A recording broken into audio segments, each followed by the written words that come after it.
Arabia సముద్రంలో మోహరించిన భారత విమాన వాహక నౌక ఐఎన్ఎస్ విక్రాంత్ పాకిస్తాన్ సరిహద్దు సమీపంలోని కర్ణాటకలో కార్వార్లోని కదంబ నావిక స్థావరంలో గతంలో ఉంచిన ఐఎన్ఎస్ విక్రాంత్ను భారతదేశం ఉపసంహరించుకుంది. ఐఎన్ఎస్ విక్రాంత్ను 76% స్వదేశీ కంటెంట్తో దేశీయంగా నిర్మించిన మొట్టమొదటి విమాన వాహక నౌక. దీనిని కొచ్చిన్ షిప్ యార్డ్ లిమిటెడ్లో నిర్మించారు. పహల్గామ్ ఉగ్రవాదుల దాడుల తర్వాత పాకిస్తాన్కి బుద్ధి చెప్పాలని ఇండియా తన అమ్ముల పొదలో ఉన్న వాహక నౌక ఐఎన్ఎస్ విక్రాంత్ను రంగంలోకి దించింది. విక్రాంత్ అంటే ధైర్యవంతుడు అని అర్థం. ఉత్తర అరేబియా సముద్రంలో పాకిస్తాన్ ప్రాదేశిక జలాల సమీపంలో భారత ప్రభుత్వం ఏప్రిల్ 23, 2025న ఐఎన్ఎస్ విక్రాంత్ను మోహరించింది.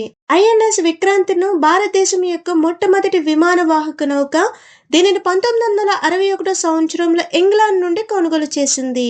1971లో పాకిస్తాన్తో జరిగిన యుద్ధంలో విక్రాంత్ కీలక పాత్ర పోషించింది. విక్రాంత్ 262 మీటర్ల పొడవు, అంటే 2 ఫుట్బాల్ మైదానాల కంటే ఎక్కువ, 62 మీటర్ల వెడల్పుతో విస్తరించి ఉంది.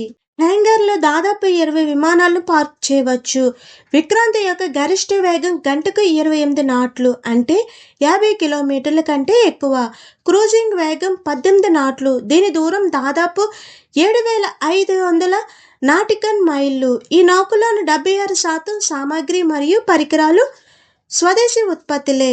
వీటిలో 21,500 టన్నుల ప్రత్యేక గ్రేడ్ ఉక్కును స్వదేశీయంగా అభివృద్ధి చేసి భారత నౌకాదళ నౌకల్లో మొదటిసారిగా ఉపయోగిస్తున్నారు. కేవలం 5 లేదా 6 దేశాలు మాత్రమే విమాన వాహక నౌకను నిర్మించగల సామర్థ్యాన్ని కలిగి ఉన్నాయి. ఇందులో ఇండియా ఒకటి.